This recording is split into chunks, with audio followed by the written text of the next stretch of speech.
Hello girls and boys, I want to talk about tasty blues today, choosing notes that really sit in the chord.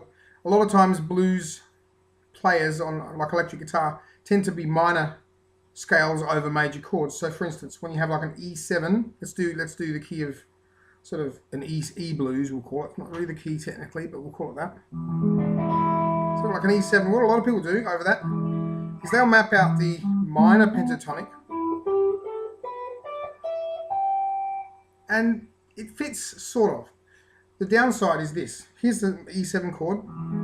Then you can see that on its own, what's called a minor third doesn't really fit. So you want to raise it. So that's where you need to know your major pentatonic. So minor is 12, 15, 12, 14, 12, 14, 12, 14, 12, 15, 12, 15. The major is 12, 14, 11, 14, 11, 14, 11, 13, 12, 14, 12, 14. Now, for those of you who know, what you can do to sound major is literally take the minor scale down 3 frets. So I'll just give you an example. So say I'm riffing.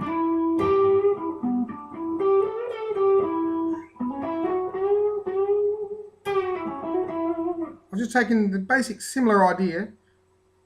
And what happens is, instead of that being your home bass note or your main note that you focus on, now,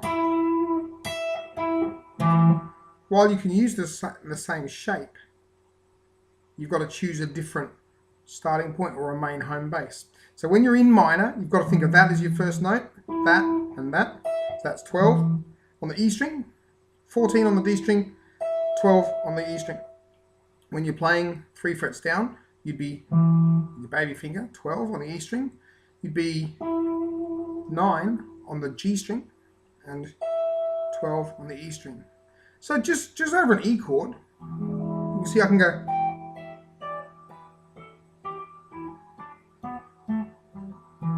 You can hear that's mapping out the minor pentatonic there. But if I do the major,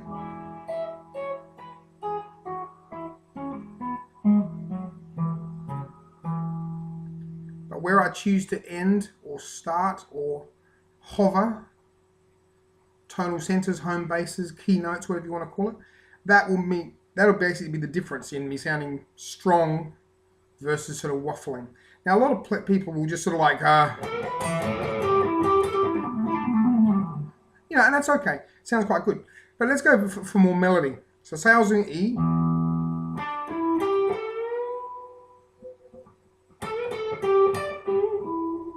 Simple little riffs like that. But if I took that idea,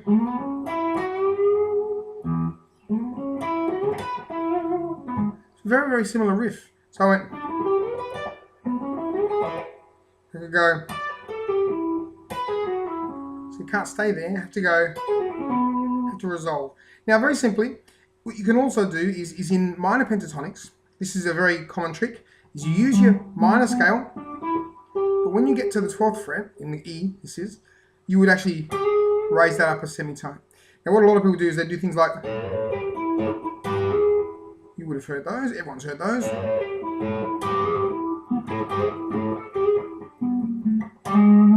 And you can find them everywhere.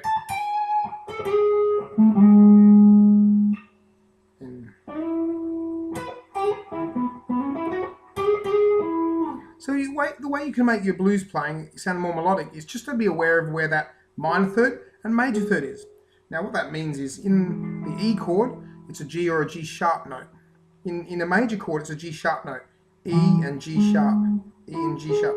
But what you got to do is, because of blues and sort of bending and not really staying on a note too long, is you can take that minor note and you create that Hendrix chord, that 7 sharp 9 type chord.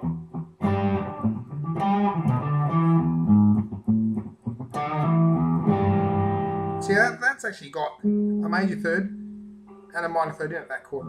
Anyway, let's look at some melodies. So if I was to say, do something really simple like this, I could, so over a chord, so you want to stay on that, it doesn't seem to fit very well, but that does. So then, And I could even go, bend that up, then only half bend it, bend it up. So when I'm playing sort of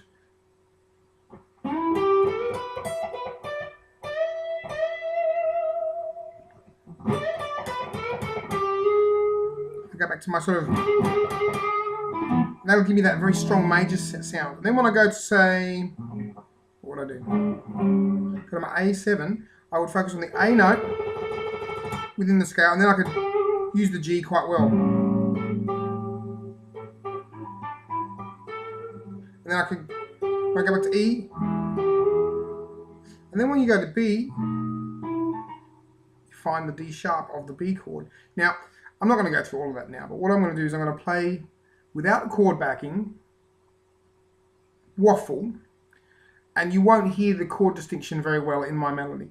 Then I'm going to play a lot more clarity, as in I'm going to choose my chord tones a lot better. Still mostly basing around the minor and the major pentatonic scales, but just being aware on every chord where the minor third and the major third is. And oh, hell man. Okay, so now let's do this. So anyway, so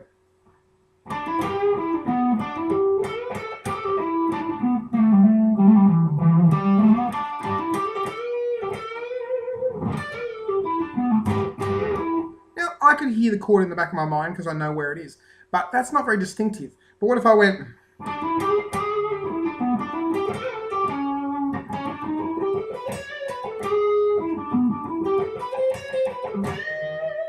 so you're focusing very strongly on where those major thirds are. So you could even do something like this.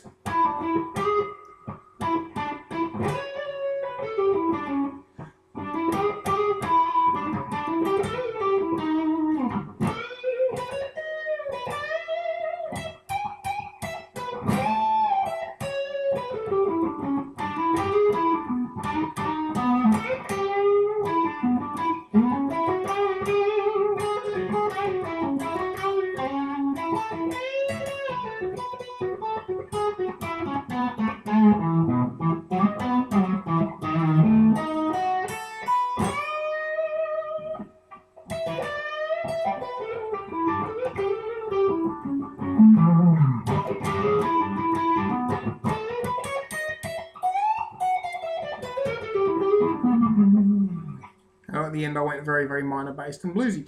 So being very, very strong on the major third notes in blues is going to make you sound melodic. It's going to make you sound like you're in control. So a couple of simple riffs. Then when you go to the A, so E, you could do things like 12-14 on the D string, then it's 12-13 on the G, focusing on the root note, and then when you go to the A chord, you could do on the G string 12-14, then you do on the B string 13-14. And you could just move that up for the B chord. You could do on the G string 14-16, and then you do 15-16. So like, then what would be good is you could learn just that kind of idea. Waffle all you want in minor and major and just sort of wing it a bit, but just occasionally really, really throw those notes in. So like this.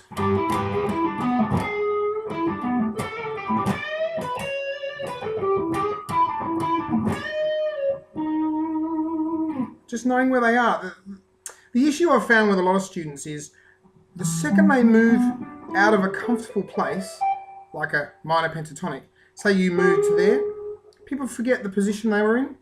And it's the same with when you go, so to that note there, it's like, where am I now? Where am I now? So you've got to remember always where you are home basing. That's something I call it. So again, so even going back like that just to find those notes, to bend it. Remember where the shape is, even if you change position. Then if I move, that's where I'm home basing, but I've just moved out of it for a second. Then again, I'm using that finger, which isn't in the scale, but I'm using it to slide into the A. And lastly, one thing you can do, And I love doing this. So far, we're not even really talking too heavily about scale choice. We're really just winging it with a minor pentatonic and maybe a major one as well. Just knowing a couple of really important notes. What you can actually do is you can map out the chord. So let's do E. There's my E. And I can actually just... So I can wing it with my blues. All I did then was highlighted the actual chord tones. Then when I want A, there's an A chord. So I can do like... So there. I've got all of those notes there to choose within the scale. It's really easy to see. The downside is whenever people go to what's called the 5 chord, or in this case the B7 or the B, that chord doesn't seem to fit very well in that shape. So you've got to really fish for those tones. The best way is literally just to play a B7 chord, or however you choose to play the B7, and even if it's only for that second, throw away your scale, throw away your home bass, throw away everything, and just deliberately go for an actual tone. Maybe you'll play this simply. 3, 4.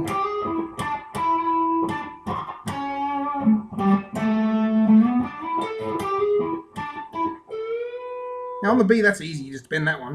What if you went... You literally just went out of your shape just to find that major third. And then you can come back to... So, being melodic.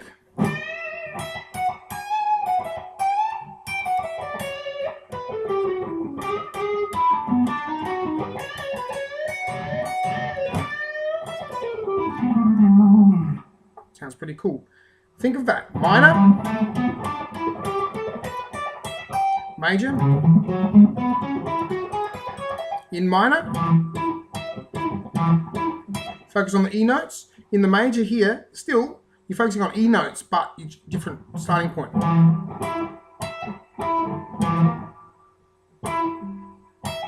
And then, within each chord, E, A, and B, you find the major third.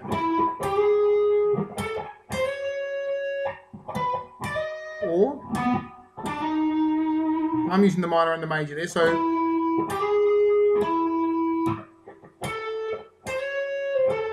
And then here.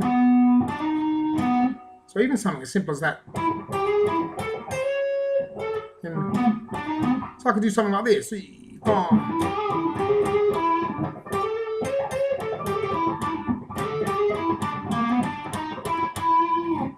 Try a nice one than that.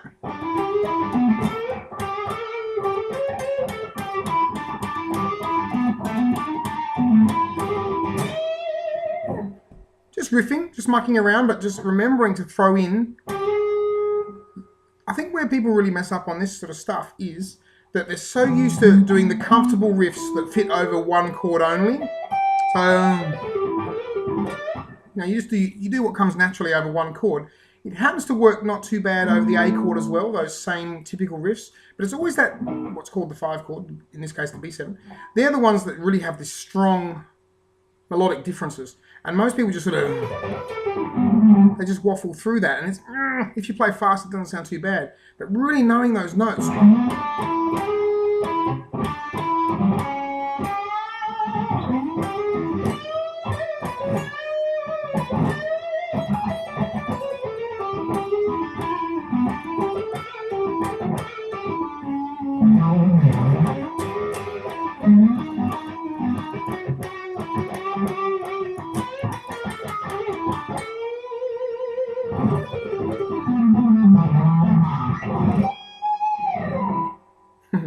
There you go, some melodic blues.